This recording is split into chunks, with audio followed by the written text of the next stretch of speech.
साथियों नमस्कार। साथियों, एक जवान का अजीबोगरीब मामला, जिसको कह सकते हैं दिलचस्प मामला, कोर्ट के अंदर पूछा है। और जब वो जवान का परिवार कोर्ट के अंदर अपने जायज हक के लिए गया तो मोदी सरकार वहां भी एक तरह से दीवार बन के खड़ी हो गई। यहां पर इस पूरे मामले को जब हम देख रहे हैं तो ये बड़ा आसानी से समझ पा रहे हैं कि पिछले दिनों में जो मोदी सरकार जो एक दीवार बन के खड़ी हो रखी है कि जब भी कोई पूर्व सैनिक अपने हक के लिए कोर्ट में जाता है तो मोदी सरकार उसी केस को अपर न्यायालय में चुनौती विरोध अपील दाखिल कर देती है कि इसको ये हक नहीं मिलना चाहिए। और पिछले दिनों में तो माननीय सुप्रीम कोर्ट ने भी कड़ी फटकारें लगाई हैं और कई केसों में लगाई है, और सीधे तौर पे जो केंद्र सरकार ने जो अपील दाखिल करी थी उनको खारिज भी कर दिया। यहां तक इतनी कड़ी टिप्पणियां भी की हैं सुप्रीम कोर्ट ने केंद्र सरकार के ऊपर कि आप एक सैनिक वीरगनाओं को आप कोर्ट में घसीट के लेके आ रहे हो, आप दिव्यांग सैनिकों को कोर्ट में घसीट के लेके आ रहे हो, जबकि ये वो सैनिक है जिन्होंने देश की रक्षा की। अब ये जो मामला आ रहा है ये है एक गोरखा रेजिमेंट के पूर्व सैनिक का, जो उनका परिवार, उनकी धर्मपत्नी अपनी फैमिली पेंशन के लिए नेपाल से चल के लखनऊ एएफटी में आती है और यहाँ पर केस चलता है। अब यहाँ भी देखो कि इस केस के विरोध में मोदी सरकार के जो केंद्र सरकार ने एक रुकआउट या उसको सैनिक विधवा को हक ना मिले तो एक दीवार बन के खड़ी होगी। और नेपाल से बहु विवाह का जो कानून नेपाल में है उस कानून को यहां पर लाके एएफटी के सामने रख दिया, मतलब विरोध जताने के लिए कि इनको फैमिली पेंशन ना मिले। तो हम पूरे केस को बारीकी से देखते हैं और समझने की कोशिश करते हैं कि क्या वाकई में आज के दिन जो केंद्र सरकार है वो पूर्व सैनिकों का सम्मान कर रही है। साथियों, न्यूज 18 में यह खबर आई है, पेंशन ऑर्डर, जवान की पहली पत्नी भागी, फिर की दूसरी शादी, भारत सरकार नेपाली कानून से ले आई सबूत, तब जज ने सुनाया फैसला। मार्च 12, गोरखा सैनिक के देहांत के बाद क्या दूसरी पत्नी को पेंशन मिल सकती है, इसको लेकर सशस्त्र बल न्यायाधिकरण का बड़ा फैसला सुनाया है। न्यायाधिकरण ने इस मामले में केंद्र सरकार की दलीलों को खारिज कर दिया है, जिसने नेपाली कानून का हवाला भी दिया था।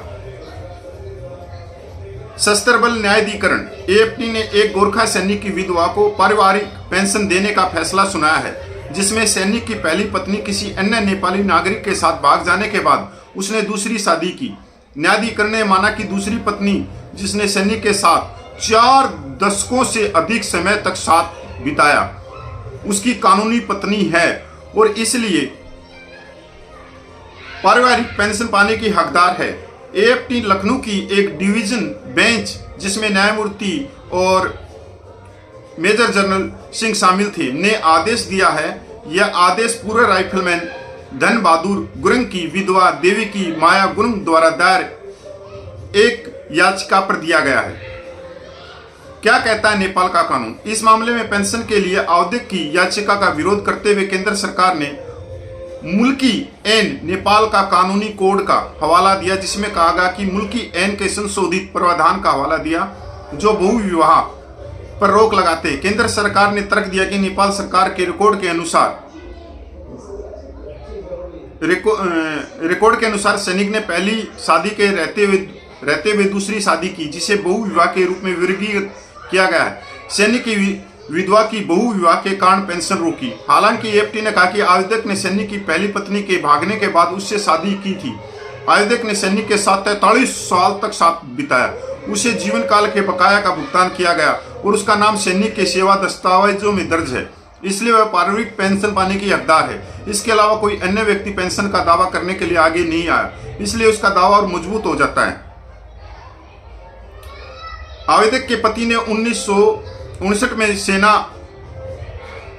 सेना में भर्ती होने से पहले बूढ़ी माया गुरुंग से शादी की थी। सेवा के दौरान जब राइफलमैन को पारिवारिक आवास आवंटित किया गया तो वह अपनी पत्नी और 2 बच्चों को लाने के लिए छुट्टी पर गया, लेकिन जब वह अपने नेपाल से घर पहुंचा तो उसने पाया कि उसकी पत्नी बच्चों के साथ भाग गई थी और नेपाल के तनहु जिले के दौर फिरदी के हरका बहादुर गुरुंग के साथ रह रही है। इसके बाद सैनिक ने 10 अगस्त 1973 के देवी की माया गुरुंग से शादी की और इस विवाह से उसके 2 बेटे और 3 बेटियां हुई। क्यों रोकी गई पेंशन?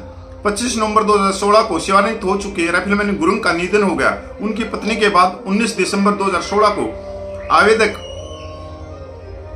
को जीवन काल के बकाया का भुगतान किया गया, लेकिन पारिवारिक पेंशन यह कहकर अस्वीकार कर दी गई कि मृतक सैनिक ने बहुविवाह किया था। एएफटी के समक्ष अपनी याचिका में आवेदक ने कहा कि वह अपने पति की मृत्यु के बाद साधारण पारिवारिक पेंशन पाने की हकदार है। केंद्र सरकार ने इसका विरोध करते हुए कहा कि भारतीय दूतावास काठमांडू द्वारा किए गए सत्यापन में पाया गया कि गुरुंग ने अपने जीवन काल में 2 शादियां की थी। वह उसकी अवैध पत्नी थी। सभी पक्षों को सुनने के बाद एएफटी ने पिछले महीने अपने आदेश में केंद्र सरकार को निर्देश दिया कि वह आवेदक को उसके पति की मृत्यु के अगले दिन 26 नवंबर 2016 से साधारण पारिवारिक पेंशन प्रदान करे और सभी लाभ 4 महीने के भीतर दे। साथियों, सबसे पहले तो मैं एएफटी लखनऊ बेंच को प्रणाम करता हूं जिन्होंने गजब का फैसला सुना है, गजब का फैसला। साथियों देखो, समय जो गुरुंग जी थे उन्होंने शादी करी, उनकी पहली पत्नी कुछ दिन के बाद में भाग गई। आज से 43 साल पहले की बातें, देखो कितनी पुरानी बातें। और आज का जो समय चल रहा है, वर्तमान में जो चल रहा है, उसमें तो 2 घंटे के अंदर जैसे फेरे होते हैं तब भाग जाते हैं। पर फिर भी जो दूसरी शादी की उसने एक लंबा जीवन उससे के साथ में गुजारा, 43 साल। तो बहुत कोई बड़ी बात नहीं थी ये, क्योंकि शादी होना, फिर तलाक होना, फिर दूसरी पत्नी के दूसरा विवाह भी कर लेते हैं। तो यहां पर उसका हक बनता था, उसका सैनिक विधवा का। पर आप ये देखो कि सरकार ने उसको पेंशन ना मिले, नेपाल से दूतावास से सत्यापित करवाया गया कि इसकी 2 शादियां हैं और वहां नेपाल के अंदर जो कानून है बहु विवाह का, उसकी कॉपी लाके कोर्ट में रख दी। देखो कि क्या सरकार क्या सोचती है, पता ही नहीं। सरकार को कौन मार्गदर्शन कर रहा है, कौन ऐसे सलाहकार हैं सरकार के, कौन ऐसे सरकारी वकील हैं कि सरकार की हर बार किरकिरी करवाई जा रही है केंद्र सरकार की। कभी माननीय सुप्रीम कोर्ट में डांट खा के आ रहे हैं, कभी एएफटी में डांट खा रहे हैं, कभी दिल्ली हाई कोर्ट में डांट खा रहे हैं, पता नहीं कहां कहां डांट खा रहे हैं, और सरकार सुधरने का नाम नहीं ले रही। बताओ ये मतलब यार, इतनी टिप्पणियां होने के बाद में भी अगर एएफटी ने किसी सैनिक को 250 रुपये पेंशन में बढ़ा दी, तो उस 250 रुपये को रोकने के लिए केंद्र सरकार सुप्रीम कोर्ट तक जा रही है। उससे सरकार का लाखों रुपया तो वैसे ही खर्च हो गया, वकीलों की फीस देने में समय और खराब हो गया कोर्ट का। कौन सलाहकार है? और ये गजब का फैसला है। 43 साल एक महिला उस सैनिक के साथ में रही है और उसके बच्चे भी हुए हैं, 5 बच्चे हैं, तो उसी के हैं वो बच्चे। तो उनको उनका हक लेने के लिए वो नेपाल से देखो कहाँ लखनऊ में आके उनको केस करना पड़ा। कितनी मतलब आप सोच सकते हो कितना लंबा पीरियड है 2016 से लेकर अब तक। मानसिक रूप से कितने परेशान हुई होंगी वो सैनिक विधवा, क्या क्या उस पर गुजरी होगी। मतलब जो एसी रूमों में बैठे, कभी भावनात्मक सोच सकते हैं वे कि ये केस के अंदर आप जवानों का मनोबल बढ़ा रहे हो, जवानों का मनोबल तोड़ रहे।